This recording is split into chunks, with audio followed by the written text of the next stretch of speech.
네, 안녕하십니까. 네네. 이렇게요, 나 국장님하고 얼굴 보기가 힘들어요. 뭐, 핸드폰도 또 분실하셨다고. 아, 이거 되게 이상해요. 네. 핸드폰을 주운 사람이 있고, 음. 위치까지 다 차지했는데, 전화를 안 받으시네요. 네. 한 수십 번을 했는데, 아마 돌려줄 마음이 없는 것 같습니다. 뭐, 바쁘셔가지고. 아, 예, 예, 예.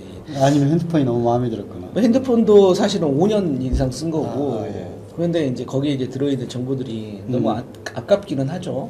다시 이제 모아야 되고, 뭐 특히 전화번호 같은 경우에는. 네네. 네, 그렇습니다. 이번 이제, 이재명 정부. 네. 일기 내각이죠, 일기 내각. 예, 예, 예. 일기 내각인데, 이제, 뭐, 우리 나 국장님하고도 뭐, 그것 때문에 이제 이야기도 많이 하고 했었는데, 네네. 요 후보자에 대해서, 음. 특히나 이제 지금 공격받고 있는 후보자들에 대해서 어떤 의견이 있으신지 좀 듣고 싶어서. 사실은 이렇습니다. 이게 지금 인수위가 없어요. 네, 네. 인수위가 없다 보니까 어떻게 보면은 스텝 바이 스텝식으로 네, 네. 지금 추천을 받아야 되고, 왜냐하면 지금 전 인사들, 그러니까 전 정부, 윤석열 정부의 인사들로 이루어졌기 때문에, 물론 이제 계속 강조하는 게, 국민이 강조하는 게, 자, 우리는 정파를 떠나서 국민을 위해서 네. 우리 한 시간은 5,200 뭐 시간이다. 뭐 이런 식으로 계속 이야기를 하시면서 이야기를 하시지만, 사실은 이제 본인이 인사한 장관들, 네. 국무위원들하고 이렇게 말 먹히는 것이 약간 다를 수도 있고, 이제 그렇기 때문에 빨리 이제 내각을 해서 추진을 빡빡, 빨리빨리. 그렇죠. 힘이 있을 때 막 네, 밀어붙이는 속도감 정책들의 있게. 속도감이 있어야 되는데, 그런 부분들이 이제 조금씩 이제 볼 때마다 늦어지고 있긴 해요. 근데 어찌됐든 지금 스텝 바이 스텝으로 지금 그래서 매번 인사가 이루어질 때마다 네. 딱딱딱 몇 명씩 이런 식으로 지금 인사가 이루어지고 있습니다. 근데 이제 문제는 뭐냐면 이제 장관 인사, 네. 장관들은 이제 청문회를 거쳐야 되기 때문에 자, 좋습니다. 야당 입장에서는 이걸 검증을 해야 되고 해야 되는데, 제가 이게 청문회를 보면서 매우 아쉬웠던 게 뭐냐면 반대를 위한 반대가 많아요. 그러니까 어떤 팩트라든가 부분에 대해서도 본인들이 정확하게 이제 알아보고 이거에 대해서 검증을 해보고 해야 되는데, 이거 하나 꼬투리 잡혔다. 그럼 그걸로 막 공격을 하는 거거든요. 네. 그러다 보니까 물론 일부 인사에 대해서는 부적절한 면도 있습니다. 부적절한 면이 없다고는 말씀을 못 드려요. 하지만 이 비례승인 원칙이라는 게 있거든요. 네. 왜냐하면 국민의힘이 여당일 때 그 윤석열 정부에서 해놓은 그 장관 후보자들을 네. 보면은 첫 번째로는 그게 너무나 말도 안 되는 그걸 가지고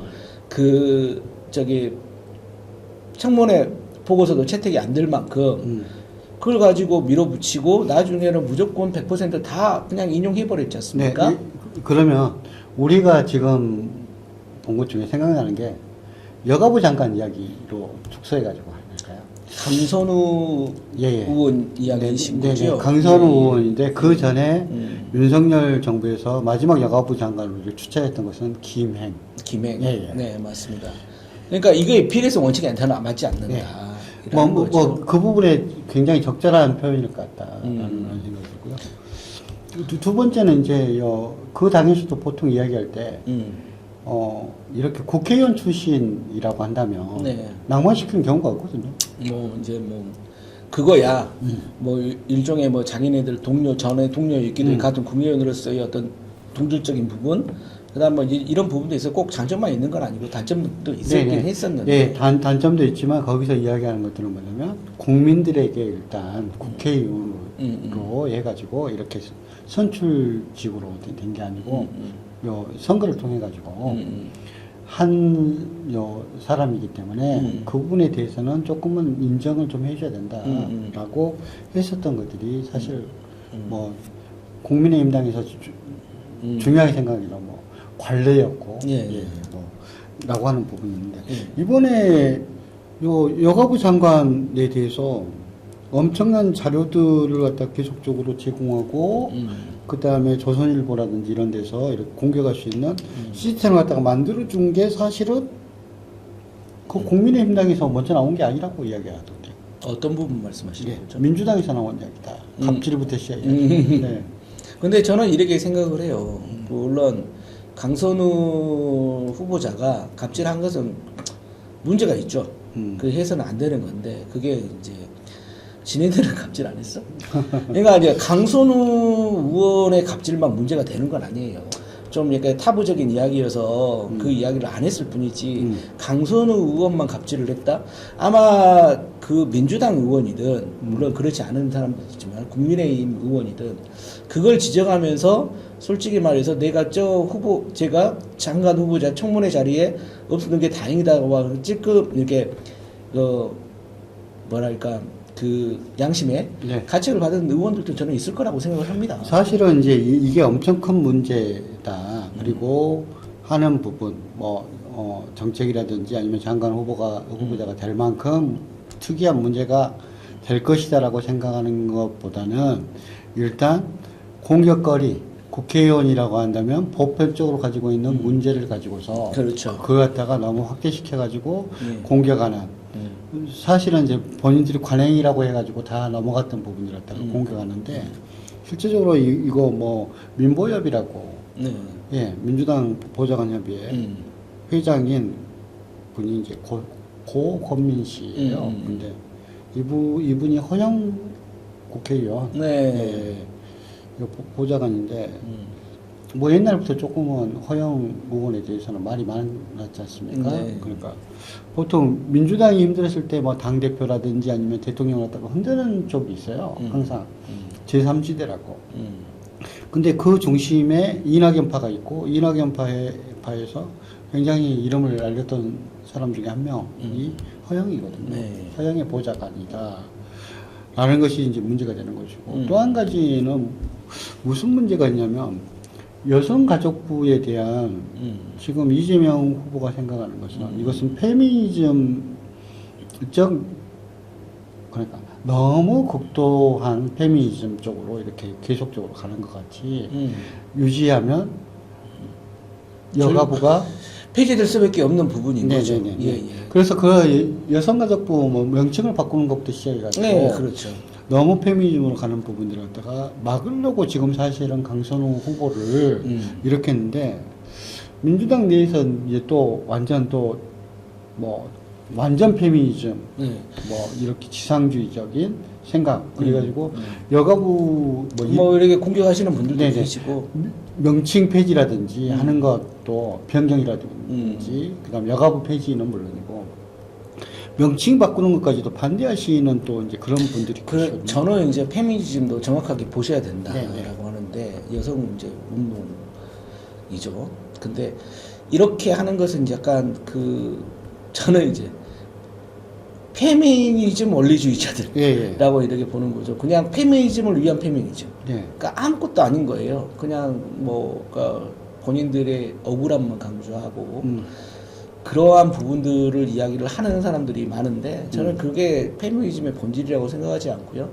그렇게 하는 사람들의 목소리가 결국은 여성가족부를 해체를 시키는 더욱더 이렇게 그렇죠. 위축되게 만드는 네, 거죠. 네. 그러니까 합리성도 없어요, 사실은.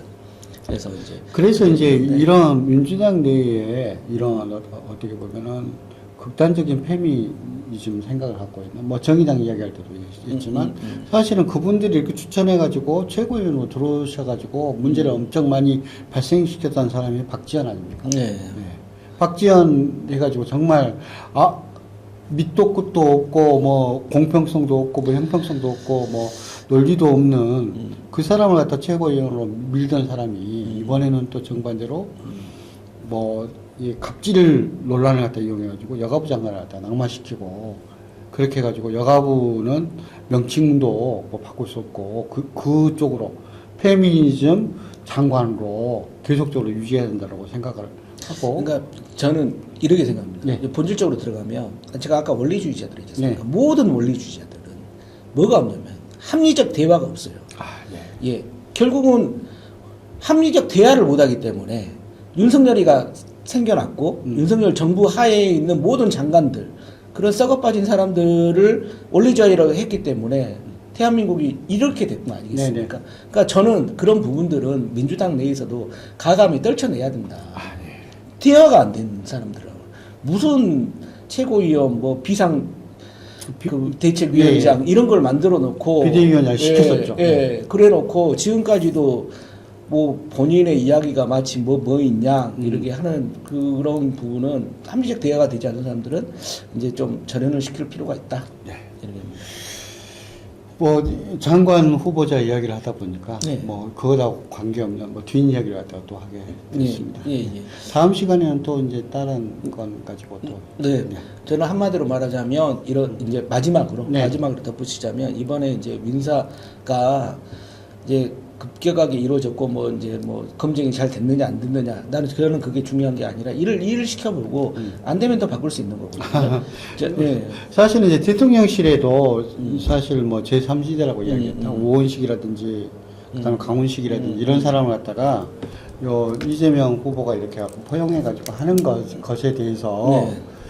더 이상 이렇게 해가지고 분란 일으키지 말고 정상적으로 이렇게 조금은 더 들어와가지고 네. 활동해라라고 저는 그렇게 판단했거든요. 네. 그거 갖다가 자기를 갖다가 뭐 이뻐해가지고 권리라고 생각을 하고 그거 가지고 또 당내에서 뭐 개파 아니고 자기는 정파라고 이야기를 하는데 정파 뭐 활동을 하네 뭐 하네 해가지고 해서 또 민주당을 갖다가 흔들려고 하는 이런 시도들은 나는 끝나야 된다. 그렇죠. 그래서 저는 이번에 강선우 후보자 이게 뭐 논란을 보면서 논란거리가 되겠느냐 나는 그렇게 생각을 하고요. 마지막으로 이제 어떻게 일을 하느냐에 따라서 그 그렇습니다. 결과에 따라 가지고 예. 국민들이 판단할 것 같아요. 그렇습니다. 뭐 장관이 뭐 계속 할 건 아니지 않습니까? 네네. 예. 그렇게 봅니다.